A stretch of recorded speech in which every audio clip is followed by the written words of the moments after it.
शपथ लेने वाले नए मंत्रियों से मिले मनोनीत प्रधानमंत्री नरेंद्र मोदी। आज शाम 7:15 बजे होगा शपथ ग्रहण। टीडीपी से 3 बार से सांसद चुने जा रहे राममोहन नायडू का आया फोन। आज राष्ट्रपति भवन में कैबिनेट मंत्री के तौर पर लेंगे शपथ।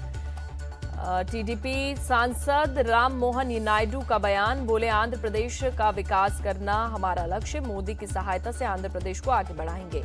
टीडीपी के सांसद पी चंद्रशेखर को भी आया फोन। राज्य मंत्री बनाए जा रहे हैं पी चंद्रशेखर। जेडीयू से राज्यसभा सांसद रामनाथ ठाकुर को भी आया फोन। शाम में मंत्री पद की लेंगे शपथ। जेडीयू सांसद ललन सिंह सीएम नीतीश कुमार के घर पहुंचे। मोदी सरकार में मंत्री बनने जा रहे हैं ललन सिंह। चिराग पासवान के पास भी आया। मोदी 3.0 में मंत्री बनेंगे चिराग पासवान। हम प्रमुख जितिन राम मांझी अमित शाह के घर पहुंचे। जितिन राम मांझी लेंगे मंत्री पद की शपथ। जितिन राम मांझी के बेटे संतोष मांझी बोले, यह हमारे लिए और खासकर गया के लोगों के लिए बहुत ही खुशी का पल। आरएलजी प्रमुख जयंत चौधरी भी केंद्र में बनेंगे मंत्री। पीएमओ से जयंत को शपथ लेने के लिए आया फोन। अपना दल अध्यक्ष अनुप्रिया पटेल फिर से बनेंगी मंत्री। मोदी 2.0 में मंत्री बनी थी अनुप्रिया। कर्नाटक के पूर्व मुख्यमंत्री एचडी कुमारस्वामी भी बनेंगे केंद्र में मंत्री। पीएमओ से कुमारस्वामी को शपथ के लिए आया फोन। रामदास अठावले को भी शपथ लेने के लिए आया फोन। आरपीआई के एकमात्र राज्यसभा सांसद है अठावले। पार्टी का लोकसभा में नहीं है कोई भी सांसद।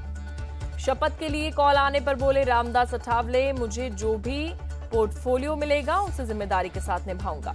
शिवसेना एसके प्रताप जाधव के पास आया फोन। मोदी 3.0 में मंत्री बनेंगे प्रताप जाधव।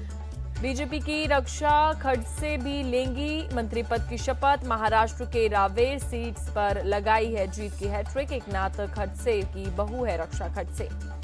रावेर से बीजेपी सांसद रक्षा खड़से बोली, मोदी जी और पार्टी का बहुत आभार, मोदी के नेतृत्व में देश की सेवा करूंगी। पुणे से बीजेपी सांसद मुरलीधर मोहोल बनेंगे केंद्र में मंत्री। शपथ के लिए पीएमओ से आया फोन। हरियाणा के पूर्व से मनोहर लाल खट्टर केंद्र में बनेंगे मंत्री। पीएमओ से शपथ के लिए आया फोन। गुरुग्राम से बीजेपी सांसद राव इंद्रजीत बनेंगे मंत्री। 6ठी बार सांसद चुने गए राव इंद्रजीत। उत्तराखंड से बीजेपी सांसद अजय टम्टा भी लेंगे शपथ। मोदी 2.0 में मंत्री थे अजय टम्टा। नरेंद्र मोदी मंत्रिमंडल में रवनीत सिंह बिट्टू भी मंत्री बनेंगे।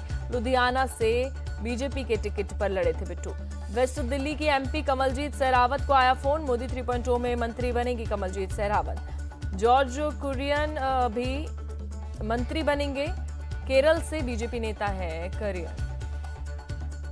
गुना से सांसद ज्योतिरादित्य सिंधिया के पास आया फोन। मोदी सरकार में बनेंगे मंत्री। मोदी 3.0 में शिवराज सिंह चौहान भी बनेंगे मंत्री। शपथ लेने के लिए आया कॉल। विदिशा से भारी मतों से जीते हैं पूर्व सीएम शिवराज।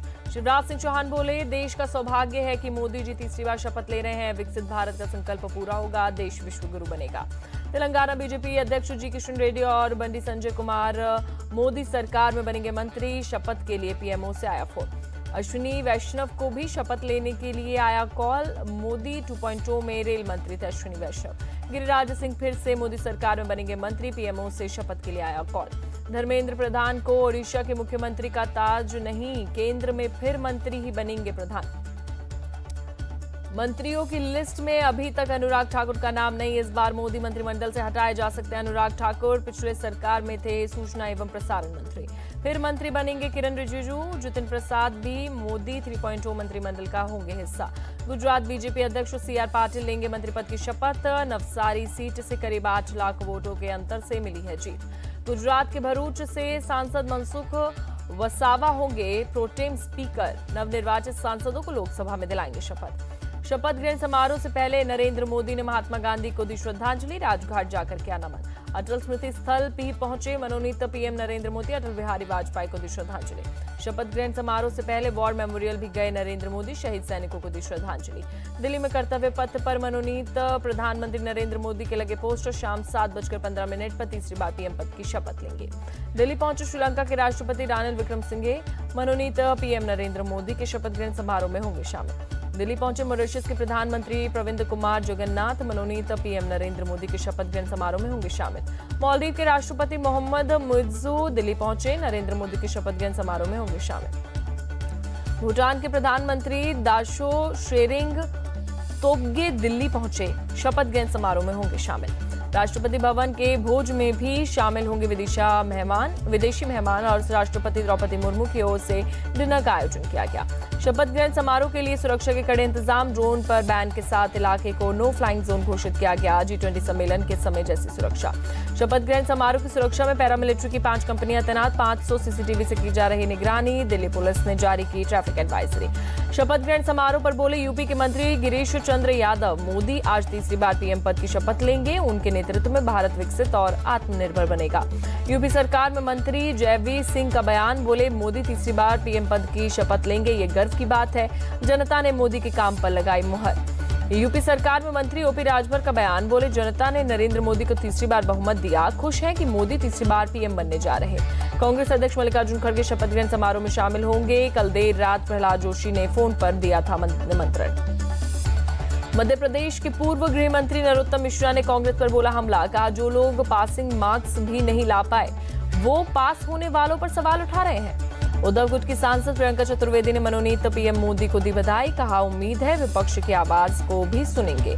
आरजेडी नेता मनोज झा ने मनोनीत प्रधानमंत्री मोदी को दी बधाई, बोले इस देश का चरित्र महासागर वाला है, इसे तालाब ना बनाए। दिल्ली में पार्टी कार्यकर्ताओं से मिले नीतीश कुमार, कल पटना लौटेंगे सीएम नीतीश कुमार को लेकर बोले पप्पू यादव, पता नहीं किसने नीतीश को पीएम पद का ऑफर दिया, वो इसका सबूत क्यों नहीं देते। नीतीश राजनीति के आखिर दौर में है। शपथ ग्रहण से पहले देश भर में बीजेपी कार्यकर्ताओं का जश्न, पटना में कार्यकर्ताओं ने की आतिशबाजी। उरी के समुद्र तट पर रेत कलाकार सुदर्शन पटनायक ने बनाई कलाकृति, नरेंद्र मोदी की शपथ ग्रहण समारोह से पहले दी बधाई। बीजेपी अध्यक्ष जेपी नड्डा ने बीजेपी के सांसदों को आज डिनर पर बुलाया। शपथ ग्रहण के बाद होगा रात्रि भोज। 11 जून को अमेठी के फुर्सतगंज में कांग्रेस का आभार कार्यक्रम, राहुल गांधी, सोनिया गांधी और प्रियंका गांधी होंगे शामिल। नीट परीक्षा रिजल्ट में धांधली को लेकर राहुल गांधी का ट्वीट, बोले परीक्षा में हुई धांधली ने 24 लाख से ज्यादा छात्र और उनके परिवारों को तोड़ दिया, युवाओं की आवाज को हम दबने नहीं देंगे। राजस्थान सीएम भजनलाल ने अधिकारियों के साथ की बैठक, जल जीवन मिशन योजना को लेकर की बैठक। रामोजी फिल्म सिटी के संस्थापक रामोजी राव के अंतिम संस्कार में शामिल हुए चंद्रबाबू नायडू, पार्थिव शरीर को दिया कंधा। जम्मू कश्मीर में 4 सरकारी कर्मियों को किया गया टर्मिनेट, राष्ट्र विरोधी गतिविधि में शामिल होने का आरोप। खत्म नहीं हो रहा है दिल्ली का जल संकट, ओखला इलाके में टैंकर के जरिए पानी की आपूर्ति। दिल्ली के मयूर विहार इलाके में टैंकर के जरिए पानी की आपूर्ति, पानी के लिए लगी लंबी कतार। नासिक के कई इलाकों में जल संकट गहराया, पिंपलवती गांव में दूर दूर से पानी लाते दिखे लोग। गुजरात के भावनगर में आग का तांडव, 4 दुकानों को अपनी चपेट में लिया, पूरे इलाके में मची दहशत। दिल्ली के शाहीन बाग में लगी आग पर काबू, आग में 3 रेस्टोरेंट जलकर राख। मुंबई के नेहरू रोड पर एक होटल के पास लगी भीषण आग, काफी दूर से दिखाई दी लपटें। पुणे में हुई भारी बारिश से शहर हुआ पानी पानी, सड़कों पर जलभराव से लोगों की बढ़ी मुश्किलें। भारी बारिश से सड़क यातायात हुआ प्रभावित, कई इलाकों में जाम के बने हालात। कई जगहों पर दुकानों में घुसा बारिश का पानी, लोगों का बाहर निकलना हुआ मुश्किल। मुंबई के कई इलाकों में रात भर हुई बारिश, दहिसर में कई जगहों पर जलभराव। सेंट्रल गाजा में इजरायली सेना के एयर स्ट्राइक हमले में कम से कम 94 लोगों की मौत, कई लोग घायल। इजरायली हमले में मारे गए लोगों के शवों को अल अक्सा अस्पताल लाया गया, परिजनों का रो रो कर बुरा हाल। इजरायली सेना ने हमास के कब्जे से 4 बंधकों को छुड़ाया। सेना ने कहा जोखिम भरा था ऑपरेशन, एक अधिकारी की मौत, 200 से ज्यादा फिलिस्तीनी की हुई मौत। बंधकों की रिहाई से परिजनों में खुशी की लहर। इजरायली सेना ने हमास के चंगुल से छुड़ाए थे 4 बंधक। इजरायली पीएम नेतन्याहू ने हमास के चंगुल से छुड़ाए बंधकों की मुलाकात की। नेतन्याहू ने अन्य सभी बंधकों को जल्द से जल्द छुड़ाने का किया आश्वासन। इजरायल के टेल अवीव में सड़कों पर उतरे हजारों की संख्या में लोग, नेतन्याहू सरकार और बंधकों की रिहाई की मांग को लेकर प्रदर्शन। प्रदर्शनकारियों पर इजरायली पुलिस का एक्शन, प्रदर्शनकारियों को तितर-बितर करने के लिए पानी की बौछार की। फिलिस्तीन के रामल्ला शहर में जबरदस्त प्रदर्शन, गाजा में इजरायली सेना के ताजा ऑपरेशन का किया विरोध, हमले में 210 फिलिस्तीनियों की हुई थी मौत। अमेरिका के वाशिंगटन डीसी में व्हाइट हाउस के बाहर प्रदर्शन, गाजा में सीजफायर की मांग को लेकर प्रदर्शन। चिली की राजधानी सेंटियागो में भी प्रदर्शन, फिलिस्तीन के समर्थन में हजारों की संख्या में सड़कों पर उतरे लोग। गाजा में इजरायल के ताबड़तोड़ हमले जारी, धमाके के बाद आसमान में दिखा काले धुएं का गुबार। फिलिस्तीन के स्वास्थ्य मंत्रालय का दावा, युद्ध में अब तक 36,700 से ज्यादा फिलिस्तीनियों की मौत और 83,000 से ज्यादा फिलिस्तीनी घायल। अमेरिका के पूर्व रक्षा अधिकारी अल्ब्रिज कोल्बी का बड़ा दावा, बोले छोटी सी चेतावनी के साथ ताइवान पर आक्रमण कर सकता है चीन। रूस के कब्जे वाले यूक्रेनी क्षेत्र खेरसोन और लुहानस्क में 28 लोगों की मौत। शनिवार से रूस और यूक्रेन के बीच लगातार जारी है ड्रोन हमले। यूक्रेन में रूसी सेना की भीषण बमबारी जारी। रूस ने डोनेस्क में यूक्रेनी बस्ती पर किया नियंत्रण का दावा। फ्रांस के राष्ट्रपति इमैनुएल मैक्रो और यूक्रेनी राष्ट्रपति ज़ेलेंस्की की पेरिस में हुई मुलाकात। यूक्रेन को लड़ाकू विमान मिराज देगा फ्रांस। मैक्रो ने यूक्रेनी सैनिकों को प्रशिक्षण देने का भी किया वादा। पेरिस में अमेरिकी राष्ट्रपति बाइडेन और फ्रांस के राष्ट्रपति मैक्रो की मुलाकात हुई। व्यापार, वैश्विक सुरक्षा, रूस यूक्रेन युद्ध समेत कई अहम मुद्दों पर चर्चा। यूरोपीय संघ के चुनाव के लिए वोटिंग जारी। इटली की पीएम जॉर्जिया मेलोनी ने किया मतदान। लोगों से भी वोटिंग में बढ़ चढ़कर हिस्सा लेने के लिए अपील की। अमेरिका के जैक्सन में सड़क धंसी।